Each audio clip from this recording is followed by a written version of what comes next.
de la humillación y la exaltación de Jesucristo, que es el que acabo de leer en la apertura, para muchos de nosotros, Filipenses, es la carta más preciosa de todas las que se conservan de Pablo.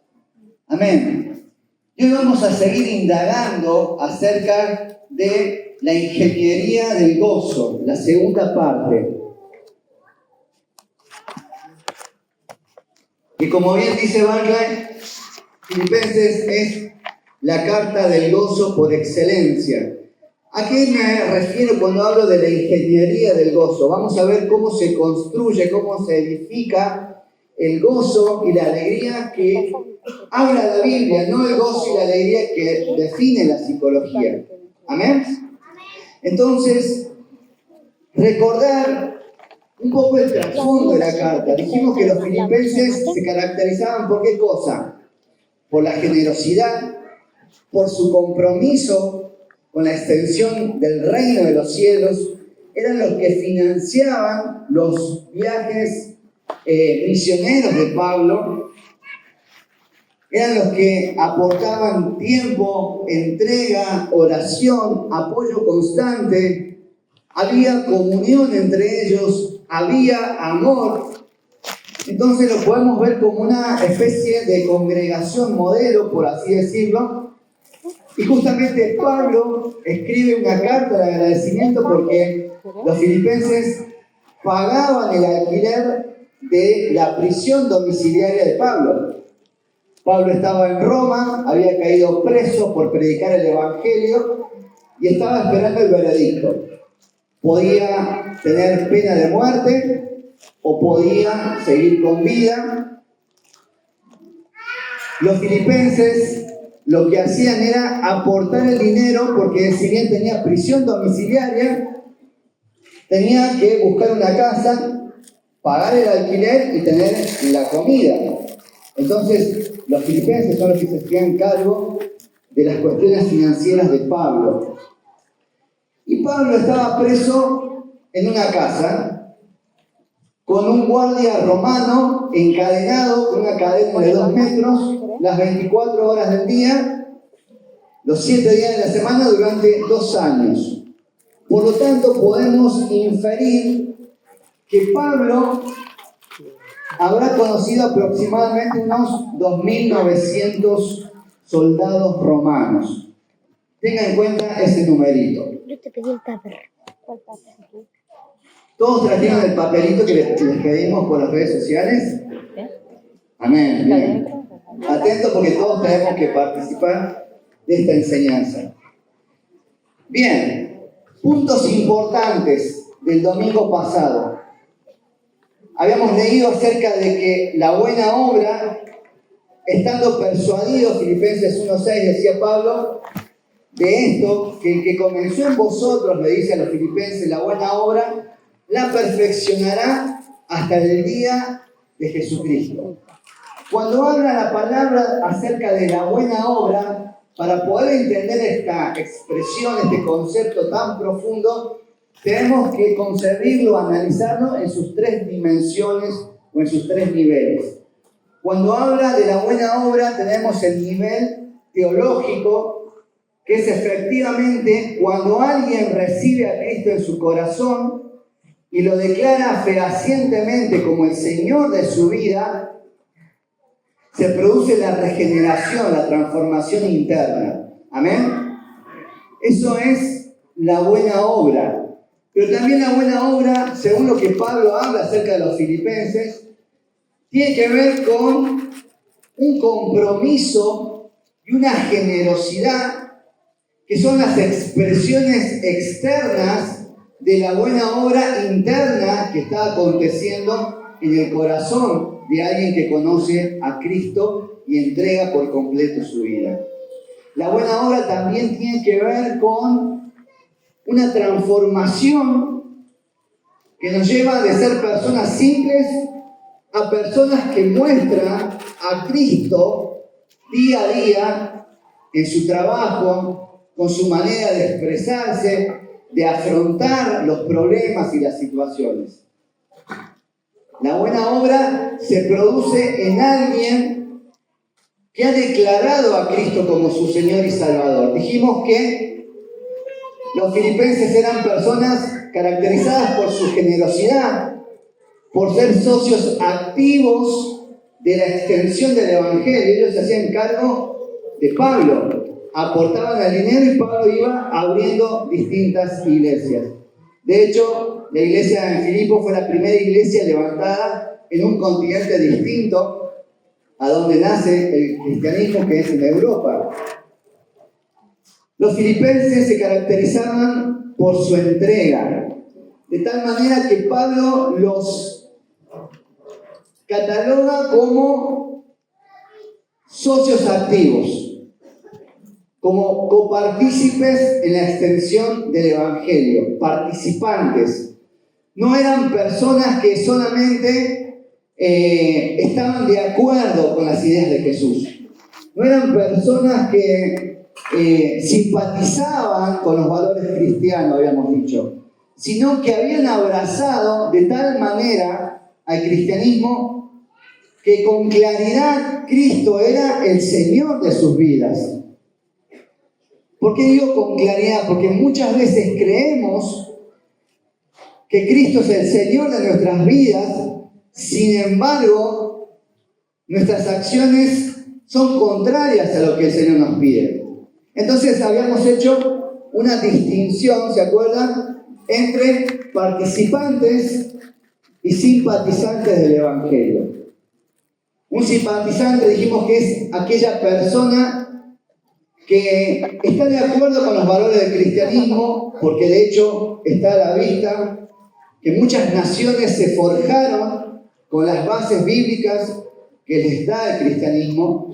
Muchas personas están de acuerdo con los valores de la familia que trajo el cristianismo a la sociedad hace muchos años atrás. Son simpatizantes. De hecho, en mi trabajo, en muchas ocasiones me dicen, en charlas grupales, la verdad que la religión de David practica lo que la Biblia enseña y la nuestra no. La verdad que la religión de David se puede ver que las personas tienen un compromiso genuino. Ahora bien, esas personas que dicen eso nunca les interesó congregar, nunca les interesó dejar de lado ciertas prácticas pecaminosas que caracterizan su vida. Son simpatizantes. Están de acuerdo con el Evangelio, están de acuerdo con los valores del cristianismo, pero hasta ahí no más. No hay un sacrificio en sus vidas, no hay una entrega. Pablo no solamente declara a Cristo como su Señor, sino que él mismo se declara como esclavo de Cristo. Y un esclavo ya deja de lado indefectiblemente sus planes, sus proyectos, sus deseos, para ponerse a disposición las 24 horas del día a su Señor. El tema es que tenemos simpatizantes que no congregan, que miran la iglesia desde afuera y están de acuerdo con la acción social que hace la iglesia, están de acuerdo con las enseñanzas y cómo los miembros viven lo que dice la Biblia, pero ellos no están dispuestos a formar parte. Pero también tenemos simpatizantes que congregan durante 2 años, después desaparecen y quedó como una experiencia más en su vida el haber asistido a una iglesia. Congregan durante 3, 5, inclusive hasta 20 o 30 años, siendo congregantes y simpatizantes. No me mire con esa cara, porque veamos qué dice Mateo 7:21. No todo el que me dice, Señor, Señor, entrará en el reino de los cielos, sino el que hace la voluntad de mi Padre que está en los cielos. Muchos me dirán aquel día, Señor, Señor, ¿no profetizamos en tu nombre y en tu nombre echamos fuera demonios y en tu nombre hicimos muchos milagros?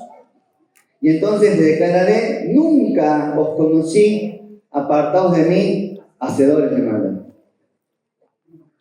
Tenemos simpatizantes que llaman a Cristo Señor. Pero no todo aquel que llama a Cristo Señor se concibe a sí mismo como un esclavo de ese Señor. Por eso tenemos que tener cuidado quién es fehacientemente el Señor de nuestras vidas. Quién es el que ocupa el trono de nuestro corazón. Amén. Habíamos hablado de que Pablo dice, estoy persuadido de esto, que el que comenzó la buena obra, la perfeccionará hasta el día de Jesucristo. Y esta palabra perfeccionará va más allá de terminar algo inconcluso. Perfeccionar significa, en este punto, llevar un diseño a la máxima expresión posible. Es un continuo el perfeccionar. Y el Señor utiliza las crisis como herramientas para ajustar en nuestras vidas aquello que en nuestro carácter todavía está alejado de el ideal de Cristo, que está alejado del diseño divino. Para eso utiliza el Señor las crisis en nuestras vidas, para perfeccionarnos. ¿Cuántos dicen amén? Amén. Y el Señor perfecciona a los participantes, a los copartícipes, no perfecciona, como ustedes habrán leído recién, a los simpatizantes. Él se encarga de trabajar con la vida de aquellos que fehacientemente se consideran esclavos y siervos de Cristo. No me mira a mí de esa manera. Veamos Juan 6:66. ¿Cómo vamos hasta acá? ¿Tiene el papelito? 666. ¿A quién le está hablando? Juan capítulo 6, versículo 66. Desde entonces, muchos de sus discípulos volvieron atrás y ya no andaban con él.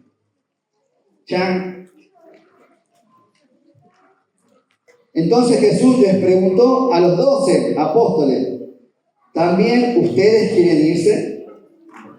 Le respondió Simón Pedro, Señor, diga conmigo, Señor, ¿a quién iremos? Tú tienes palabra de vida eterna. Nosotros hemos creído y conocemos que tú eres el Cristo, el Hijo del Dios viviente. Jesús le respondió, no os he escogido yo a vosotros los 12 y uno de vosotros es el diablo. Hablaba de Judas Iscariote. Acá vemos que gente que se consideraba discípula de Jesús, también en un momento le dio la espalda. Cuando ya veían que el Señor no iba a proveerles pan, que no iba a multiplicarle la comida, que no le interesaba al Señor proveerle de cuestiones materiales, sino que el énfasis de Él y de su enseñanza estaba en lo espiritual, decidieron darle la espalda. ¿Amén?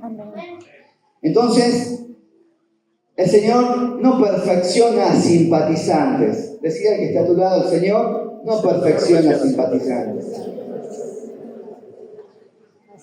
Luego avanzamos al versículo 9. Versículo 9, capítulo 1 de Filipenses. Esto fue el domingo pasado. En donde Pablo le sigue escribiendo a los Filipenses. Capítulo 1, versículo 9. Y esto pido en oración, que vuestro amor abunde aún más y más, ¿en qué? En ciencia y en conocimiento, para que aprobéis lo mejor, a fin de que seáis sinceros y irreprensibles para el día de Cristo, llenos de fruto de justicia que son por medio de Jesucristo, para gloria y alabanza. Acá vimos que la palabra amor tenía que ver con las intenciones de hacer el bien a otros, pero que muchas veces ese amor era ciego. Por eso Pablo le dice a los filipenses, a ese amor añaden ciencia. ¿Qué es ciencia? Es verdad, es conocimiento de la palabra. Un amor que vaya acompañado de conocer y saber qué es lo correcto para una persona en distintas circunstancias. Yo les había dado el ejemplo de cuando llegamos a una esquina y se acerca un chico que nos quiere limpiar el parabrisas. No todos, pero sí hay algunos casos puntuales donde esos chicos consumen sustancias. Entonces, si nosotros desde el amor queremos ayudarlo y le damos dinero en efectivo, estamos contribuyendo a que él continúe ese consumo. Fue un ejemplo de cómo el amor sin el conocimiento termina perjudicando a la otra persona. Entonces Pablo le dice a los filipenses, tengan amor, pero a ese amor añaden el conocimiento de lo que hay que hacer de manera correcta según la voluntad de Dios. ¿Cuántos dicen amén? Amén. Cuando repasaba estas líneas en esta semana, yo recordé algo que me pasó cuando tenía aproximadamente unos 6 años de edad. Me voy a jugar con un amigo del fondo de casa, vivíamos en Ushuaia, y este amigo tenía 4 años, yo tenía 6 años aproximadamente, y bueno, voy a la casa, entro, nos sentamos, recuerdo que la madre trajo una bolsa con juguetes y la desparramó delante mío, y empezamos a jugar y yo me encariñé con un pequeño helicóptero, y me gustaba. Me gustó tanto que me lo guardé en el bolsillo. Salió volando. La cosa es que llego a mi casa, me saco el helicóptero del bolsillo, no sé si mi mamá se acordará de esto, pero cuando ella me lo ve me dice, ¿y eso? No me acuerdo qué dije, y ella me dijo, bueno, se dio cuenta de la situación, inmediatamente me dijo, bueno, ahora anda y devolverlo. Así que tuve que agarrar el helicóptero con toda la vergüenza del mundo, golpear la puerta de esa familia y entregarlo. Pero eso fue una enseñanza que me marcó para toda la vida. Eso es amor añadiéndole ciencia, verdad, conocimiento de la palabra. No es ayudar a las personas desde mi emoción, creyendo que le estoy haciendo bien, sino tengo que conocer fehacientemente cuál es la mejor ayuda posible para esa persona desde el conocimiento de la palabra de Dios. ¿Amén? Amén. Ya habíamos visto también conocimiento, que es discernimiento. Saber el cuándo y el cómo aplicar ese amor. ¿Cuántos dicen amén? ¿Están siguiendo? Tengo un pequeño recordatorio, vamos regando un poco la palabra. Y ahora sí, vamos a entrar a esta segunda parte en donde vamos a tomar el libro de Filipenses como un manual de instrucciones para tener una vida inquebrantable, una vida llena de gozo, pero no la felicidad terrenal que hoy pueden definir los psicólogos, sino una felicidad y un gozo espiritual que va en mayor profundidad, y lo revela el libro a los filipenses, la carta a los filipenses. Y vamos a seguir leyendo en el versículo 12. Filipenses, capítulo 1, versículo 12. Ya vimos a Pablo hablando de la buena obra, del amor, la ciencia y el conocimiento, y después sigue diciendo, versículo 12, quiero que sepáis, hermanos, que las cosas que me han sucedido han redundado más bien para el progreso del Evangelio. Recordemos que él estaba preso esperando la sentencia de muerte, y él se estaba fijando en que esto estaba siendo provechoso para el Evangelio. De tal manera que mis prisiones se han hecho patentes en Cristo en todo el pretorio. El pretorio era una especie de casa rosada, pero más militarizada. era de donde se tomaban las decisiones políticas y en donde participaban los soldados, los centuriones de alto rango, que tenían los mejores sueldos y tomaban las decisiones más importantes. Hasta ahí llegó el Evangelio por causa de las prisiones de Pablo. ¿Cuántos soldados, a ver si se acuerdan, afectó Pablo en los 2 años que tuvo prisión domiciliaria? 1900. Muy bien, están atentos. 2.900, ¿sí? 4 soldados por día, las 24 horas aproximadamente. La mayoría de los hermanos, cobrando ánimo en el Señor con mis prisiones, se atreven mucho más a hablar de la palabra sin temor. O sea, ahora que yo estoy preso, hay muchos que se animan a romper sus límites y salen a predicar. Algunos, a la verdad, predican a Cristo por envidia y contienda, pero otros de buena voluntad.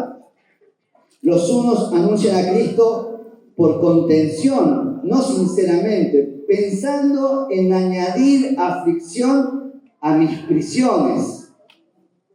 Pero los otros por amor, sabiendo que estoy puesto para la defensa del Evangelio. ¿Qué pues? Que no obstante, de todas maneras, o por pretexto o por verdad, Cristo es anunciado. Y en esto, ¿qué dice? Me gozo. Me gozo y me gozaré aún. Porque sé que por vuestra oración y la suministración del Espíritu de Jesucristo, esto resultará en mi liberación. Bien. Pablo nos está mostrando que en un momento de crisis, porque debemos, para poder entender esto, tratemos de pensar en la situación que él estaba. Llega a Roma para predicar el Evangelio, le dan prisión domiciliaria y le dicen, estamos por definir si esto termina en condena de muerte o en alguna otra posibilidad. Y aparte lo encadenan a un morocho de 2 metros que va cambiando cada 6 horas.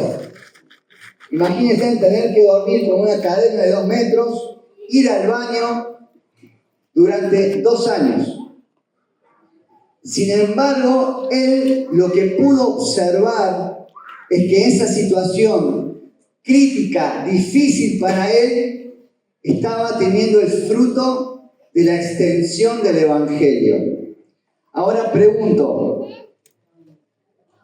¿será que hubo un fruto que hoy nosotros podamos contrastarlo empíricamente?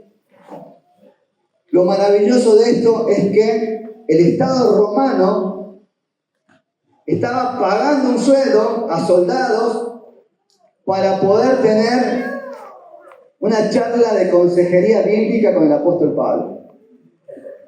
Los recursos del Estado romano se estaban invirtiendo para que se forje en la línea, en esta casta, era la élite de los militares de la época,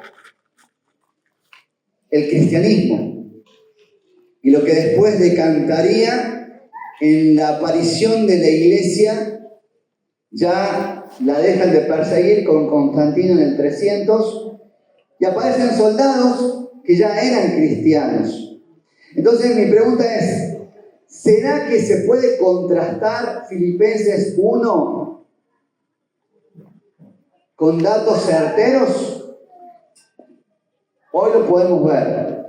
Fíjense lo siguiente. Estos son algunos hallazgos arqueológicos. El primero se llama el grafiti de Alexámenos. Esa imagen muestra una figura humana con cabeza de asno crucificada y a un hombre a su lado adorándole. La inscripción dice, Alexámenos adora a su Dios. Aunque es una burla, es una prueba arqueológica vital. Demuestra que dentro de los cuarteles imperiales ya habían soldados, como este Alexámenos, que eran conocidos por adorar a Cristo hasta el punto de sufrir el bullying o escarnio de sus compañeros. Vamos con la siguiente. Esas son tumbas de soldados romanos, de centuriones romanos. Bien, acá tenemos lápidas que mencionan rangos militares como centurión o miles. Centurión era alguien que mandaba 100 y miles a miles. Qué revelación. Pero decoradas con el crismón y con el símbolo del pez. O sea que lo llamativo, esto confirma que estos hombres no ocultaron su fe hasta la muerte, queriendo ser identificados como soldados de Roma en lo civil, pero seguidores de Cristo en lo eterno. Y vamos con la última, y para mí la más llamativa, la más importante. Esto fue un descubrimiento, el mosaico de Megido, hace poco, en el año 2005. En Israel querían extender una cárcel de máxima seguridad y empezaron a limpiar el terreno y se encontraron con este suelito, con este piso. Empezaron a investigar, hay inscripciones a los costados y descubrieron lo siguiente. El mosaico contiene inscripciones que dicen que el mosaico fue donado por Gallianus, un oficial romano con el rango de centurión. Esto demuestra que la semilla que Pablo plantó en el pretorio, en Filipenses 1, dio frutos tan grandes que, con el tiempo, oficiales de alto rango financiaban lugares de culto a Cristo Jesús. Amén. ¡Wow! ¡Qué impresionante lo que la arqueología nos puede mostrar! Filipenses 1 tuvo frutos. Amén. ¿Qué aprendemos de Filipenses? ¿Qué aprendemos de Pablo? Que alguien que es participante del Evangelio, que es copartícipe, ve la vida con los anteojos del Evangelio. No ve su felicidad en términos de cosechar cuestiones materiales, sino en términos de la extensión del Evangelio. Amén. Pablo estaba contento porque gracias a sus prisiones él pudo llegar a muchas personas de alto rango y que tenían poder e influencias políticas en esa época. Algo que él no podría haber hecho si hubiese estado libre. Son maravillosos los caminos del Señor. ¿Cuántos dicen amén? Amén. Lo que para un simpatizante sería una tortura, un error de cálculo, un castigo del Señor, para Pablo significó la extensión del Evangelio. Ahí vemos la diferencia entre un simpatizante del Evangelio y un participante del Evangelio. Acá podemos extraer una enseñanza, una idea principal para aquellos que están escribiendo. Podemos ver que la predicación del Evangelio o cualquier acción que tenga que ver con contribuir al Evangelio tiene una relación directa con el gozo y con la alegría que van más allá de las circunstancias. Lo digo de nuevo. Hay una relación directa entre predicar el Evangelio, trabajar, servir al Señor para la extensión del Evangelio y el gozo que va más allá de las circunstancias que nos tocan atravesar. ¿Amén? Amén.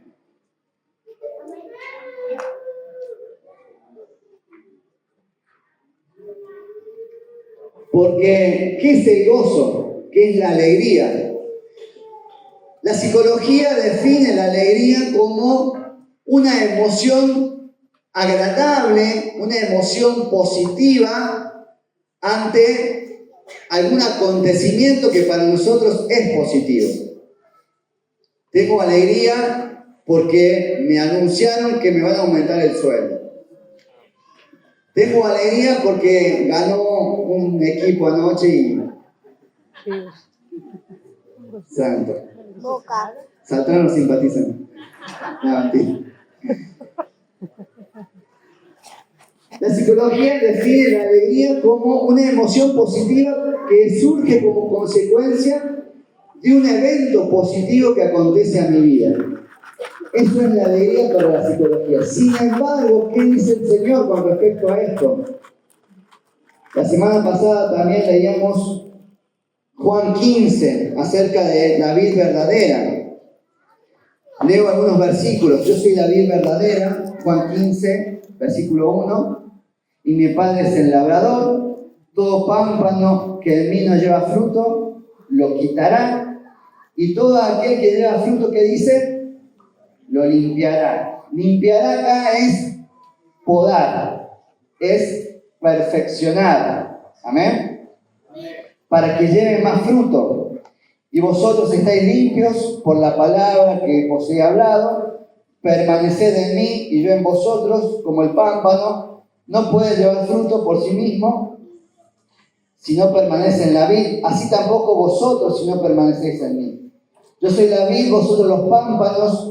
El que permanece en mí y yo en él, este lleva frutos, porque separado de mí, nada podéis hacer.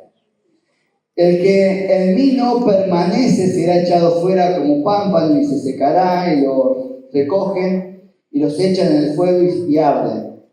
Si permanecéis en mí, mis palabras permanecen en vosotros, pedid todo lo que quieras y os será hecho. En esto se glorifica mi Padre, en que lleváis mucho fruto y seáis así mis discípulos. Como el Padre me ha dado, así también, me ha amado, perdón, así también yo os he amado, permaneced en mi amor. Si guardáis mis mandamientos, permaneceréis en mi amor. Así como yo he guardado los mandamientos de mi Padre y permanezco en su amor. Y dice así: estas cosas os he hablado para que mi gozo esté en vosotros y vuestro gozo sea cumplido. Hay otra versión que dice: les he dicho esto para que tengan mi alegría y así su alegría sea completa. El Señor distingue dos tipos de alegría. La que acabo de definir desde el punto de vista de la psicología y la alegría que Él nos da, que es la alegría y el gozo que Pablo experimentó estando con prisión domiciliaria. Y es la que dice el Salmo 4:7: tú pusiste en mi corazón más alegría que la de tener trigo y vino en abundancia. Podemos ver que hay un gozo y hay una alegría espiritual que no tiene nada que ver con los acontecimientos temporales. Y es aquella alegría que podemos experimentar en momentos de crisis, en momentos de dificultad, en momentos de enfermedad, en momentos de escasez. Cuando no tenemos el dinero suficiente, sin embargo debemos entender que en esas crisis el Señor está perfeccionándonos. ¿Cuántos dicen amén? Amén. Denle un aplauso al Señor si están de acuerdo.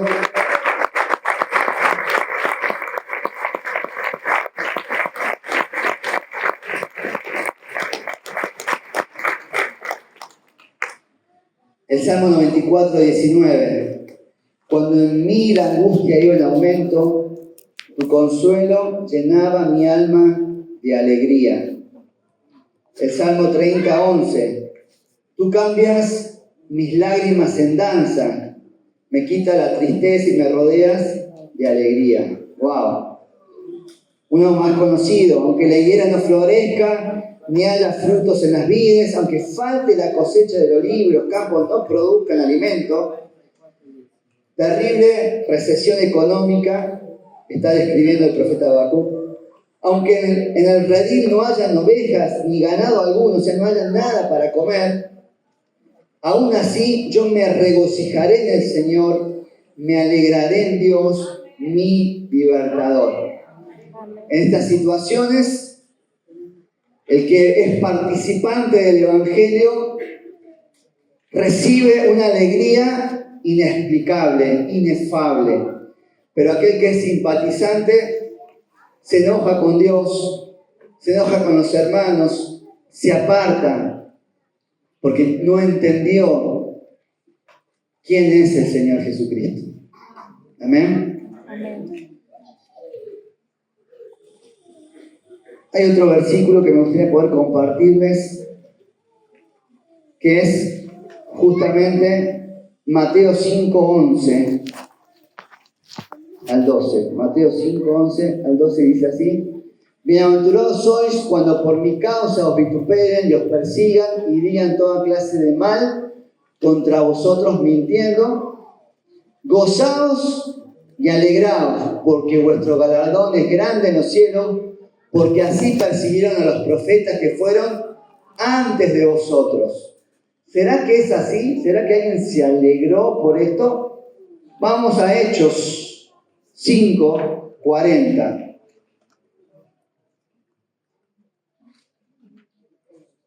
Y convinieron con él, y llamando a los apóstoles después de azotarlos, les intimaron que no hablasen en el nombre de Jesús y los pusieron en libertad. Con toda la espalda marcada, me imagino.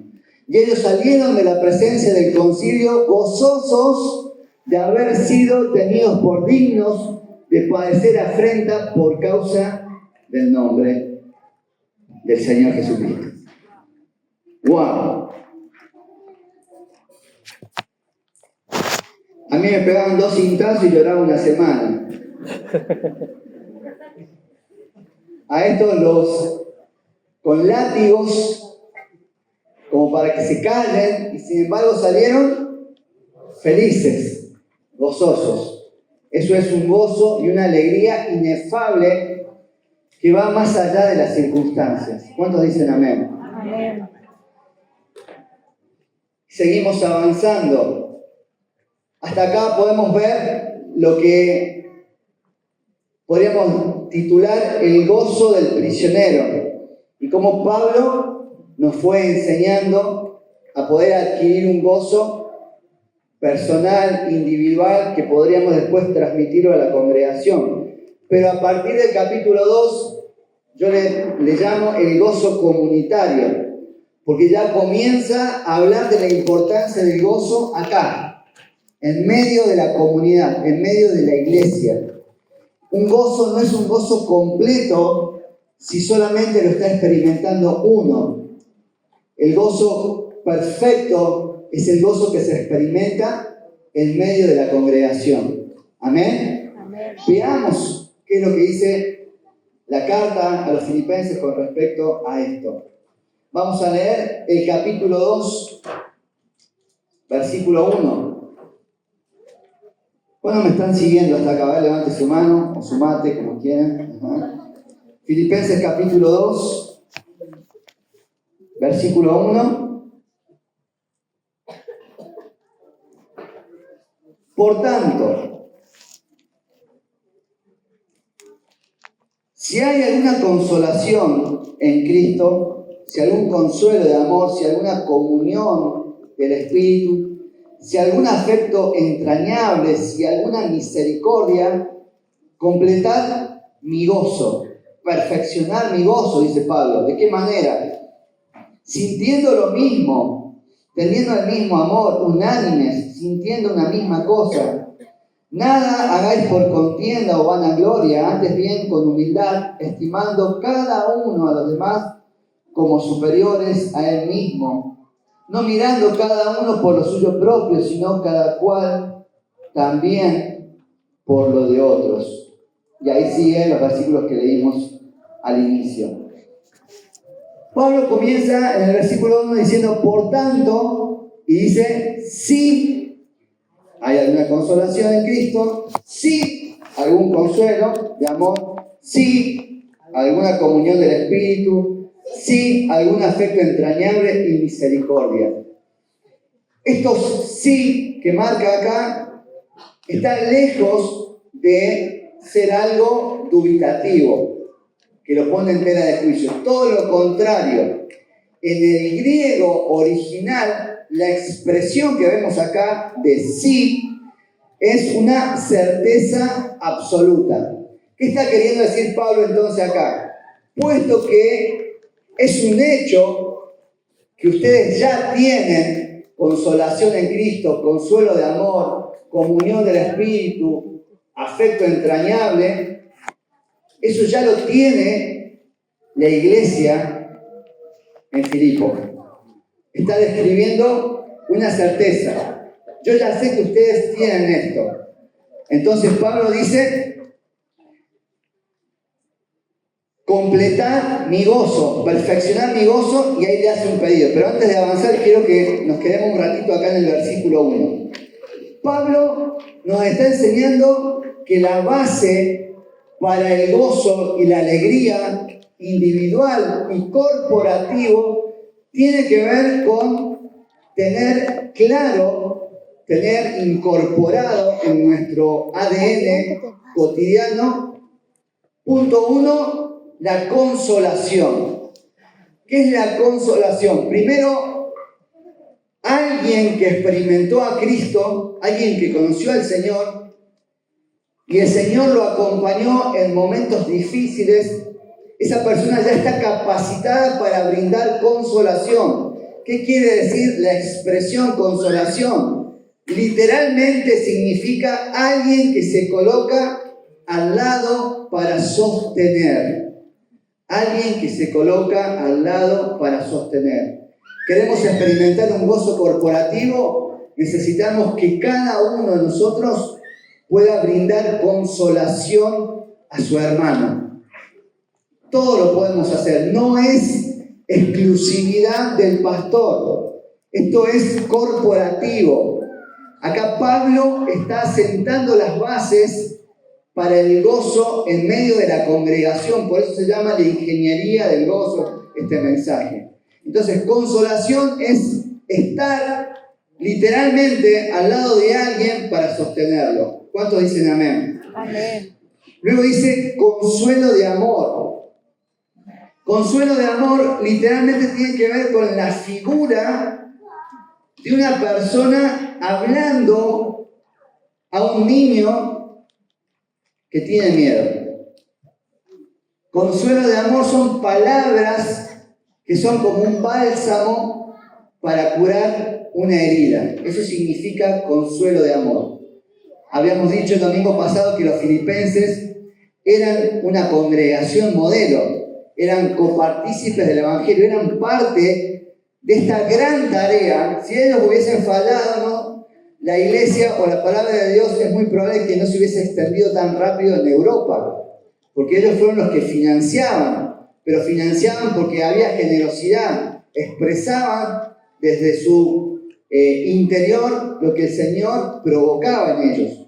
Entonces era una iglesia que tenía incorporado, dice Pablo, ya doy por sentado que ustedes conocen la consolación, la practican, conocen el consuelo de amor, que es cuando veo a mi hermano, porque había fricciones en la iglesia filipense.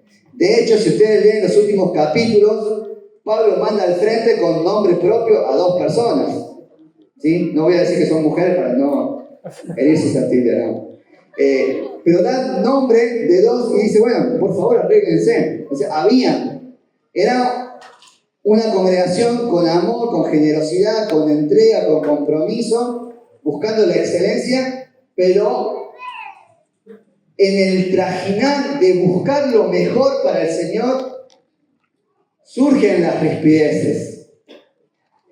Yo creo que esto es lo mejor, vos creés que es lo otro, surgen ciertas rispideces. Entonces, el consuelo de amor es alguien que trae una palabra que es un bálsamo para curar las heridas que produce la fricción en medio de la congregación.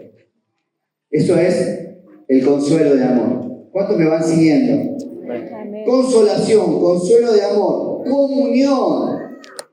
¿Qué es la comunión? Común unión, que es revelación. Pero tiene que ver con que hay algo común que nos une. ¿Y qué será eso común que nos une? Dijimos que la buena obra comenzaba con la regeneración. El cuerpo de la persona transformado ¿en qué? En el templo del Espíritu Santo. Entonces, todos aquellos que son participantes del Evangelio, ¿qué es lo que comparten en común? El Espíritu Santo. Esa es la común unión. El Espíritu Santo dentro de ti, dentro de mí, dentro de cada uno de los hermanos. No sé si alguna vez le habrá pasado cuando se cruzó con alguien y comenzó a hablar y era cristiano y es como que lo conocías de toda la vida. Es más, si usted habla con algún brasilero que es cristiano, va a ver que rápidamente hay algo que los conecta, o con cualquier persona de otro país que conoce al Señor, que entregó su vida a Cristo, hay una conexión muy clara. ¿Por qué? Porque es el Espíritu Santo que cada uno de los hijos portan. ¿Amén? Amén. La comunión, eso estaba aceitado, lo doy por sentado, dice Pablo. Yo sé que esto está en ustedes, consolación, consuelo de amor, comunión y afecto entrañable. ¿Qué es el afecto entrañable? En esa época el amor no se experimentaba desde el corazón. Vieron que ahora dicen te amo con todo mi corazón. Bueno, en esa época era desde el estómago, desde las entrañas. Y tenía que ver con ese dolor que experimenta una madre que ama a su hijo, que lo está viendo pasar por una situación de enfermedad. Lo ama tanto y está tan angustiada por ese ser amado que le duele el estómago. Ese tipo de amor está hablando, por eso dice afecto entrañable. Es el amor claro y potente de Cristo dentro nuestro. ¿Amén? A eso se refiere Pablo, y era algo que tenían los filipenses. Duele físicamente, pero es el amor apasionado de Jesús que produce el Espíritu Santo en nuestro interior para con nuestro hermano. ¿Cuántos dicen amén? Amén. Eso, dice Pablo, ya está, lo tienen. Pero sigue diciendo, completad mi gozo. Hagan perfecto mi gozo. ¿Y qué es lo que a un copartícipe del Evangelio lo vuelve feliz? ¿Qué es lo que le añade a la felicidad y al gozo que ya experimenta en el Señor un toque más? La cereza final que hace perfecto ese gozo. ¿Qué es lo que sigue? Hagan perfecto mi gozo, completen mi gozo. ¿Qué cosa? Sintiendo lo mismo, teniendo el mismo amor, unánimes, sintiendo una misma cosa.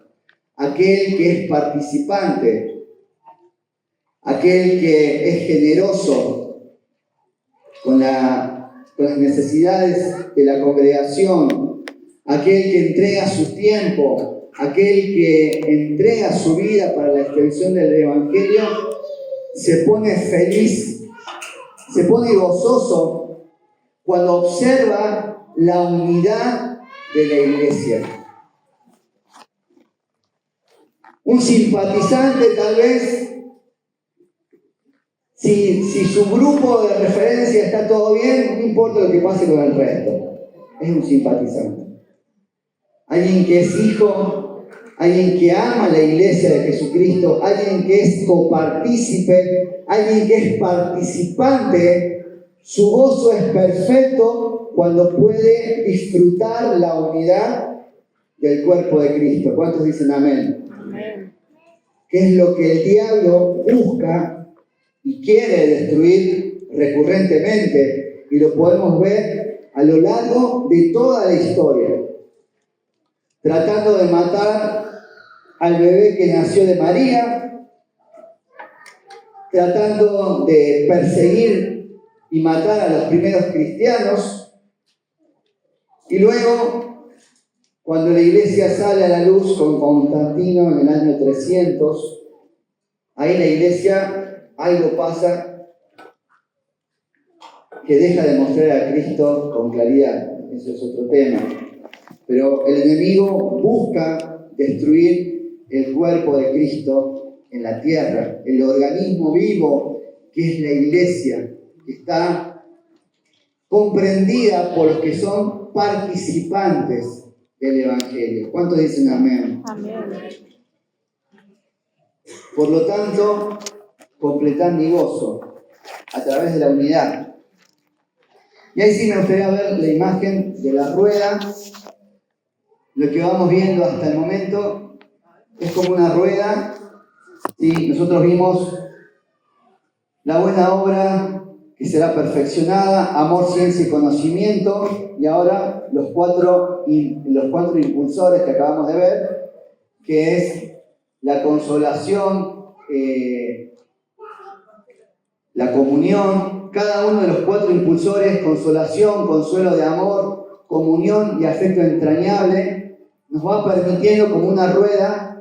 La buena obra comienza arriba, luego pasamos a experimentar el amor y aplicar ciencia y conocimiento, luego experimentamos la consolación y eso nos vuelve a llevar a que la buena obra sea perfeccionada y es como una rueda que comienza a moverse, ¿sí? Pero a su vez esa rueda tiene una dirección, se traslada, no solamente gira, sino que se mueve hacia una dirección que es el avance del Evangelio.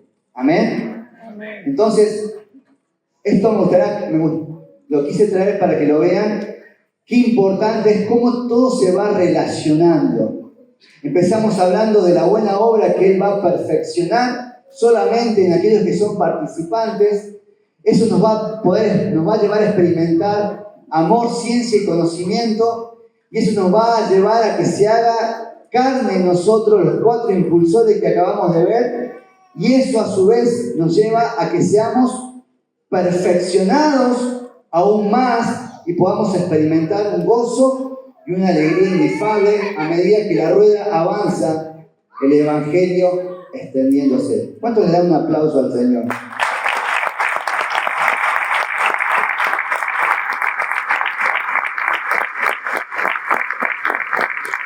Y termino con, cerrando un poco lo que vamos a ver hasta hoy, con lo que Pablo sigue diciendo. Pablo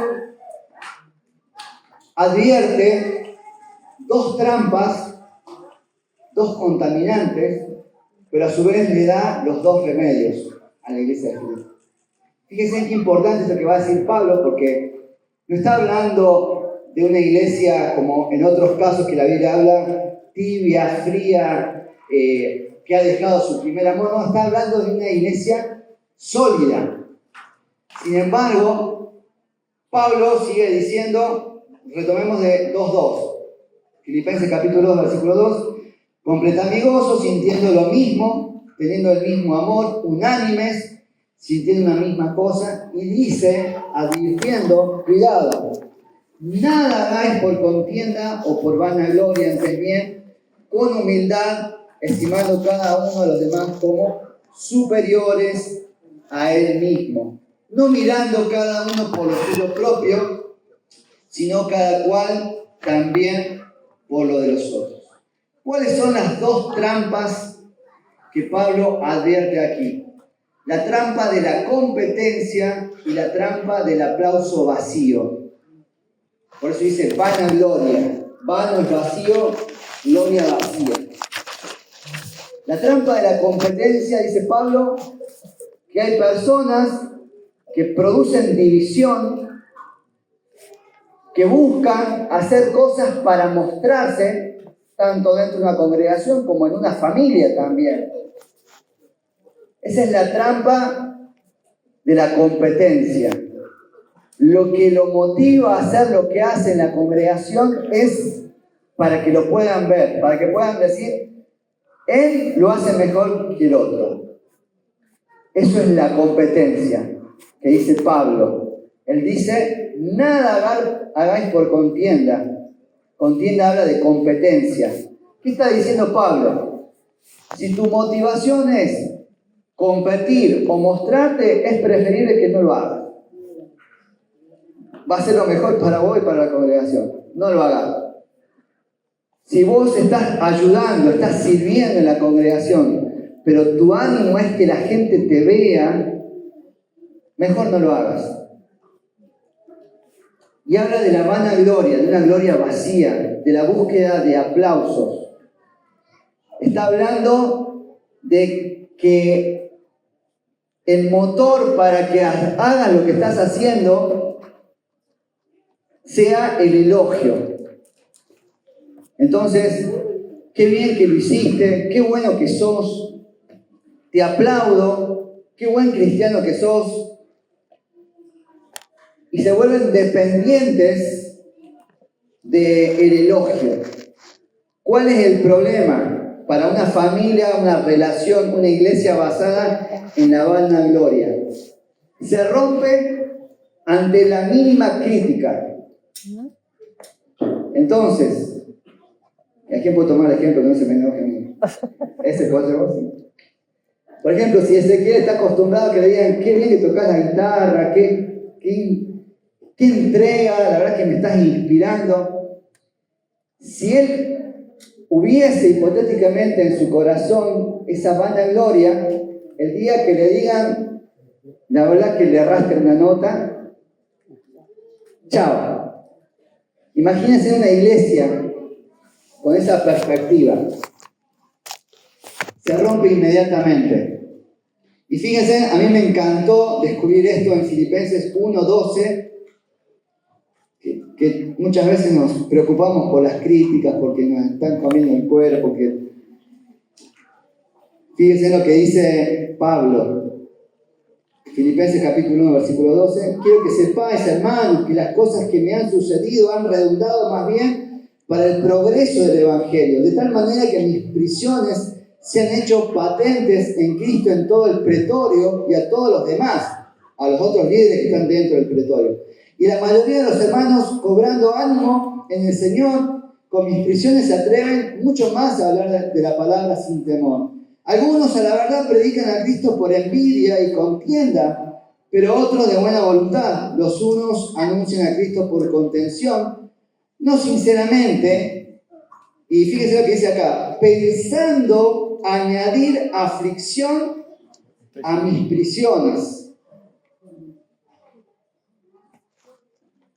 Si Pablo hubiese tenido vanagloria, estaba preso, estaba siendo afligido. Sin embargo, él sabía de que habían hermanos que lo estaban criticando y que estaban haciendo cosas en contra de él, produciendo divisiones. Sin embargo, ¿qué dice él? Pero los otros por amor, sabiendo que estoy puesto para la defensa del Evangelio. ¿Qué pues? No, que no obstante, de todas maneras, por pretexto, por verdad, Cristo es anunciado, y en esto me gozo y me gozaré aún. ¿Lo rompieron a Pablo? Su gozo inalterable. ¿Por qué? Participante. Entonces, Pablo les advierte, esto tan lindo, querida familia de Filipo que han logrado, tengan cuidado con estas dos trampas, la competencia y la vanagloria. Y les doy dos remedios, dice Pablo. El primero es la valoración y el segundo, la atención. Antes bien, con humildad, estimando cada uno a los demás como superiores a él mismo. Este es el remedio de la valoración. Considerar a los demás superiores a nosotros mismos. No está diciendo que tengas baja autoestima. Esto es uno de los pasajes más mal interpretados de este capítulo. No está diciendo que vos te sientas inferior a todos y todos sean superiores a vos. Está hablando acerca de, así como vos tratás a las personas más importantes de la sociedad, que las tratás con distinción, con respeto, así tenés que tratar a todos tus hermanos. Eso es la valoración que menciona Pablo acá, el remedio a las dos trampas anteriores. El remedio de la valoración y por segundo, el remedio de la atención. Y dice, no mirando cada uno por lo suyo propio, sino cada cual también por lo de los otros. Acá la palabra mirando proviene del original escopeo, de donde viene la palabra telescopio o microscopio. Significa mirada con atención milimétrica. O sea, tienes que estar atento no solamente a tus cosas, a tu vida, a tu crecimiento espiritual, sino también mirá al que está a tu lado todos los domingos con esa misma atención, dándote cuenta qué es lo que puede estar pasando a tu hermano en este momento.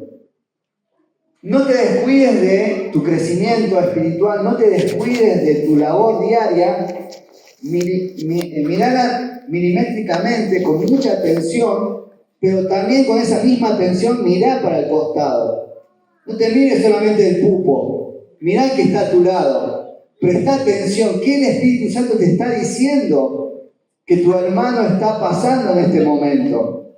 De eso Pablo nos enseña que es el remedio a todo lo que vimos anteriormente, a las dos trampas que vimos anteriormente. ¿Cuánto dicen amén? Amén. No dejemos de pensar que venimos a los domingos a sentarnos y a calentar asiento para que otro tenga la tarea de tocar, cantar y predicar. No, un cuerpo es algo orgánico que tiene vida y el Espíritu Santo me puede dar una palabra para que comparta, pero también a vos puede dar una palabra para el que está sentado a tu lado y la está necesitando.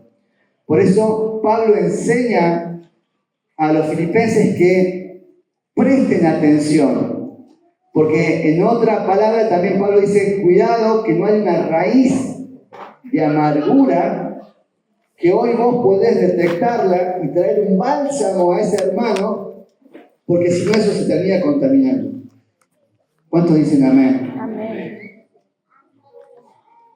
Quería terminar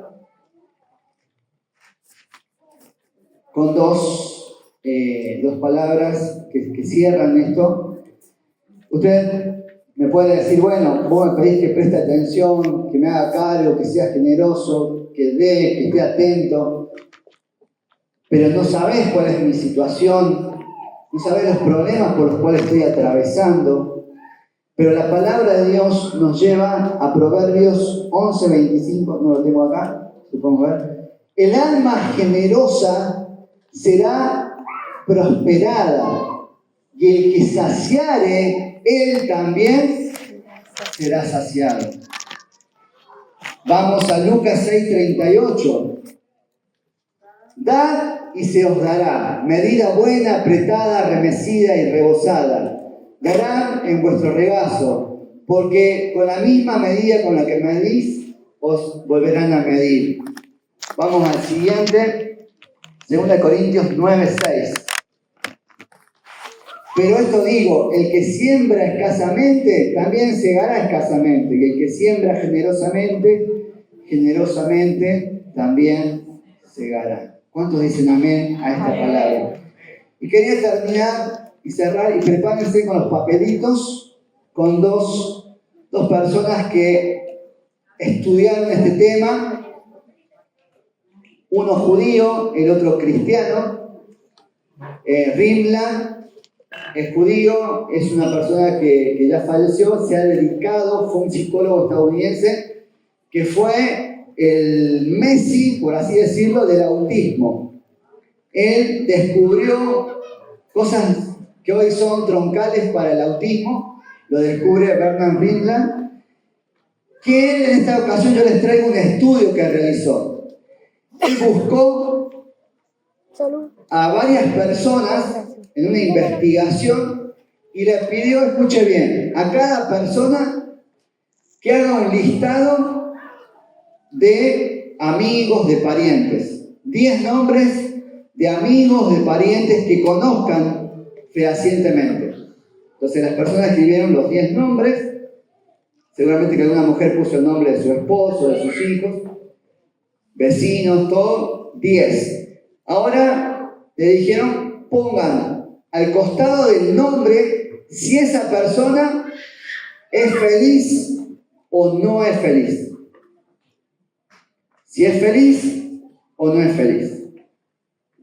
Entonces, hicieron la tarea y después le pidieron que pongan a su vez en ese mismo listado si la persona era egoísta o generosa.